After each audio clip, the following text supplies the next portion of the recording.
So this is gonna be the official first episode then of our podcast, which is Not Your Mother's Podcast. And so in this podcast, we are gonna be doing, instead of the pick of the week skits that we usually do, we are choosing the pick of the weeks and deep diving into them.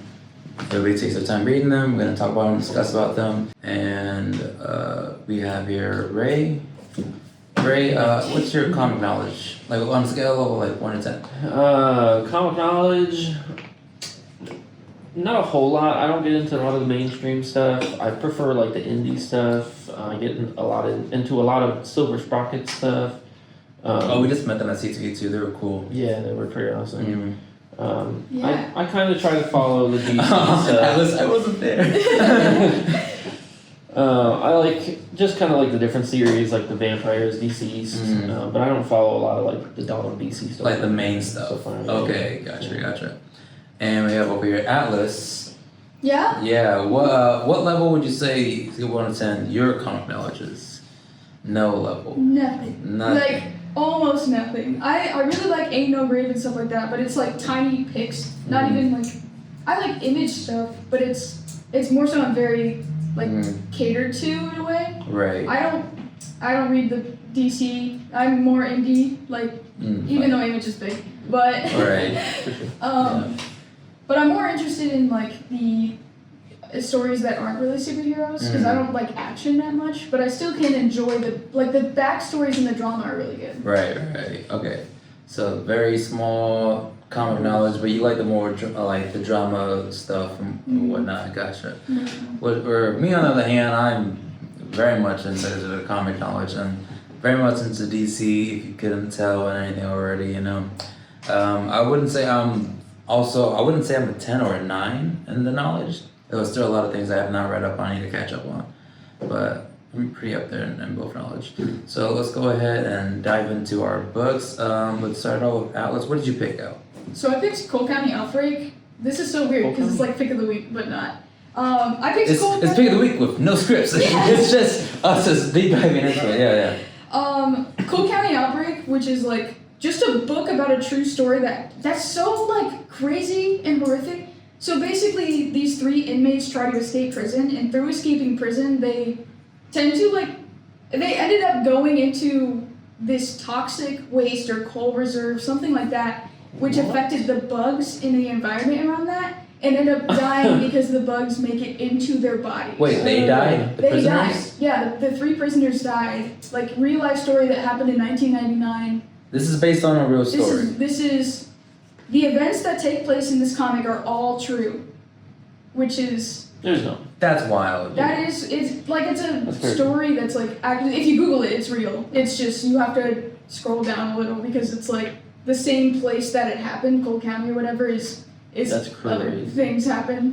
This is just like one of those 80s movies with radioactive bugs. Yeah, it's not right. It's great, like it's horrible, but it's great body horror. Like.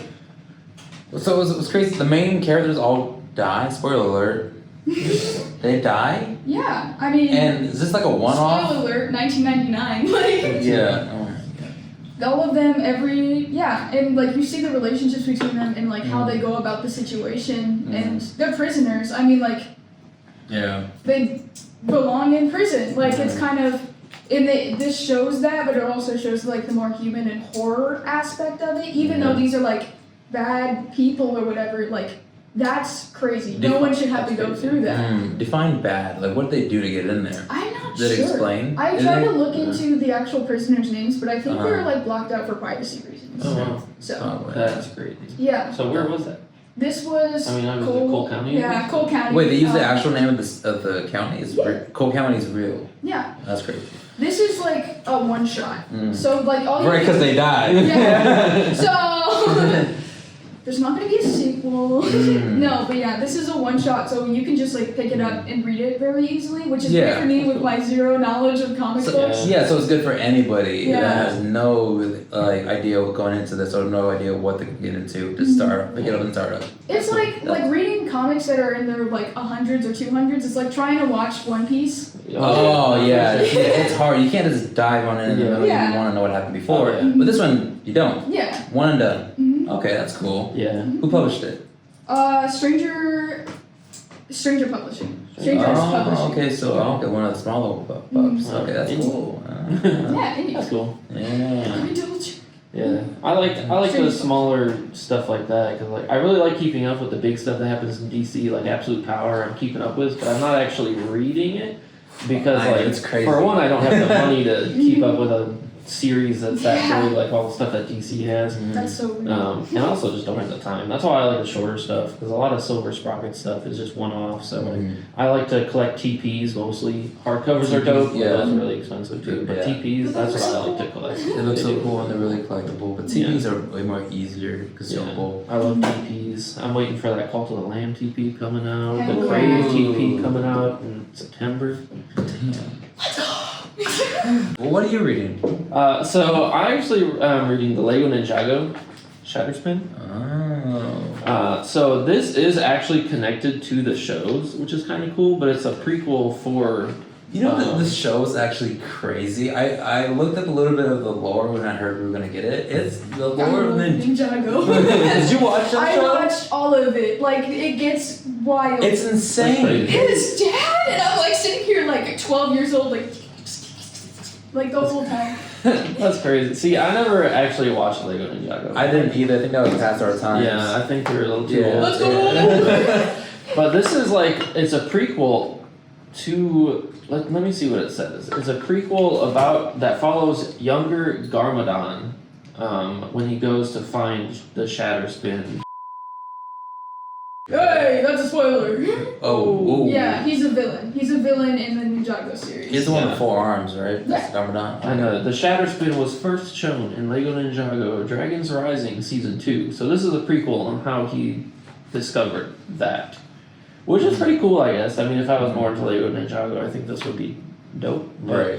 like I said, I just picked it up because it said Lego, and I also am a huge Lego collector. Yeah. So I was like, a Lego comic? Mm-hmm. But I don't have any Lego Ninjago sets because I never watched the show, so, you know, it's Mm. too kiddie for me. You know. Listen, too kiddie, Too bro. kiddie. I'm just kidding, I'm just- I watched Bionicles when I was like 17 years Oh, old. see, Bionicles I did get into. That's fire. I did. Did you watch what, The movie with the golden mask? Yeah. Best movie ever That one was created, really I good. swear. I miss Bionicles. Lego movies Okay. kind of like go so hard. Like, not, it's very underappreciated because they're Legos, but Lego movies, the Batman Lego movie. The Batman That is Lego so movie good. is so good. So ridiculous. People say it's one of the best Batman movies ever, Yeah. and I kind of Yeah. see it. It's up there. It's up there. See, I started, my daughter really likes to play with Legos. So we actually started, we watched like the Lego He's movie, a we guy. watched the Lego Batman, and she really likes Legos. So I actually have her starting to watch the Lego Ninjago show. She's not super into it. But, I mean, she's 2, so she has a short attention span. Yeah, Yeah. she's not into it. right. But, yeah. Try giving her a Duplos. Yeah. Oh, she's got plenty of Duplos for sure. She's a little bit. Her little fingers are too small to play with actual Legos. Yeah. That's cute. But it's pretty decent. I mean, this is the first one out of 5 that they're doing. But Okay. apparently, it's going to become this bigger series that just goes. So more maybe the into story will pick stuff. up for you. My only issue with this one is that it's barely like Lego, and I haven't seen the show, so I don't know if that's how the show is too. But the only thing that's Lego is like that they're minifigures, Yeah, and like the everything else It's is not like just Lego normal. pieces of buildings or like weapons and No, stuff. yeah, it's they're- like real architecture. It's like yeah, it's that's all so real crazy. stuff, and like the weapons that he's got, like he's even got. It's just like a normal weapon. It's not even like a Lego weapon. Oh. He's got like little cloth pouches, and like they've all got different like cloth accessories on them and stuff. Which I mean, they've got like cloth tapes, but that's about it when it comes to like Lego minifigures. That's what I really liked about like the Lego movie and Lego Batman was. There are actually like Lego It's pieces. everything Yeah, is everything Lego. was Lego. Which I think like Lego shows they don't do that. They don't make everything Lego. Right. Yeah. I'm pretty sure. Like, if you think about it, like placing each Lego in a scene to render it for a Lego movie, that would be That's insane. insane. That's Like, That's why I like it when it comes to like Lego games too. I really appreciate Lego Fortnite because all the creatures and stuff Yeah. are made out of Legos. Legos, yeah. And the characters move like Legos, Yeah. and not Just like in the Lego Star Wars game where Where they just move like real people. Yeah, like yeah. When torsos bending, yeah, and I'm Yeah. like, that's just weird. I like the authenticity of Lego Fortnite. How- Lego Fortnite yeah. does go. It goes hard. It's crazy. I love Lego. I tried to get into it, but it's one of those farming games that I can't really get into. It's better multiplayer as well. For sure. Yeah. Yeah. That's what I've heard. What'd you end up picking? I'm actually really excited about this one. This is from Image. I decided to read Spawn Kills Every Spawn. And now in this comic, it's all about a little chibi Spawn over here. And it's so funny and it's so meta because it actually, he even first acknowledges like, this doesn't count.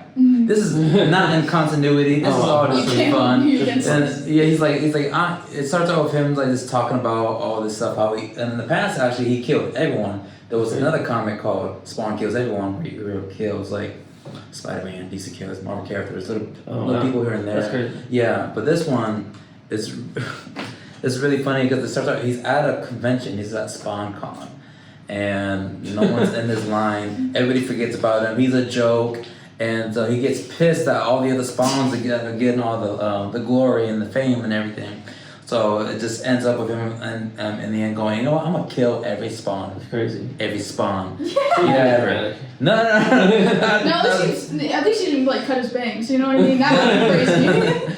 No, it's really funny. It's really hilarious. I really only saw it or heard about it because I follow Todd McFarlane, creator of Spawn, on Instagram, and I saw him did his variant cover. And I was like, oh, that looks really interesting. Oh my god, when are we gonna get that? And I saw that we had this, and I'm like really excited. So is this one not Todd McFarlane? Is this like a different writer? It's a different. Let me see. It's a different. No, the writer is. No, this is creative. The script is done by John Layman. Layman. He's So back. are the other Spawn stuff done by different writers like the Monolith? Yeah, no. and the Vision Like one? Todd McFarlane doesn't like write all of them. You know, he's just kind of like. He's one guy. He's kind of like the. So you like he's like all the of them Stan in Lee of it. Like we kind of just. All right. The Stan Lee of Spawn. Yeah, no, yeah, because that's his big boy right there. You know, he just like approves everything and whatnot. He'll do art and he'll give in his. He's like also like the George Lucas. He'll give us like, oh yeah, sure, it's good. Yeah, whatever. He's the world. He's the environment. Tells you what's real in this world. Yeah. Yeah. Got it. Yeah, and Source material. Kind but of. the artist for this, I think it's Robert. Rob Duenas. And his art in this is really freaking funny actually, and it's really great because like it's super cartoonish, but there's also a lot of details into it. Like if for anybody who is a Spawn fan or actually a Spawn fan, not Spawn, a fan of like a lot of things, there's a lot of little details in there that you gotta look through. Like there's like a 2-page panel in here that I really love. This one right here. There are so many Easter eggs and references in this while he's at SpawnCon. That's so cool. Yeah. Yeah. And like, It's like Where's Waldo? yeah, no, it literally is like a Where's Waldo. If you look around, and you're gonna pick up something for everybody. And That's cool. So then it's worth the money because you'll spend the most time reading this one as opposed to any other comics. No, right? Because you're just looking at the pictures. All the time. Yeah, that's really great. So is he like Al Simmons Spawn or is he like No, he did. Spawn? Actually, He's so cartoon he does Spawn? actually say his name, but he hates being called it. His name's Albert. Albert. Albert. Yeah. I don't know if he has a last name because he's just Spawn. And- Comic theory. He's actually Batman's butler. Like. Alfred? Yes. Crossover. No. Yeah. That's cool. But yeah, no, it's Yeah. really fun. I think I would recommend. What are you doing?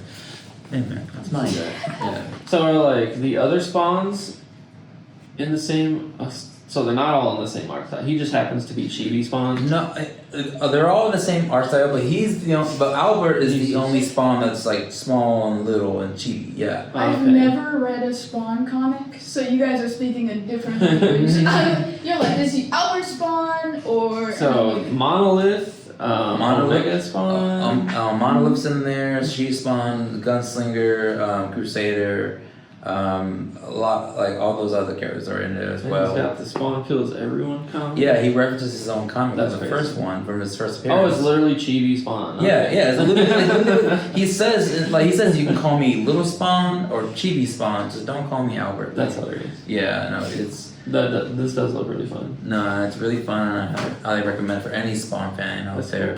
cool. I think we've reached our limit here. Thank you guys for joining us. Hopefully we'll see you guys next time. This has been Not Your Mother's Podcast. Okay, bye.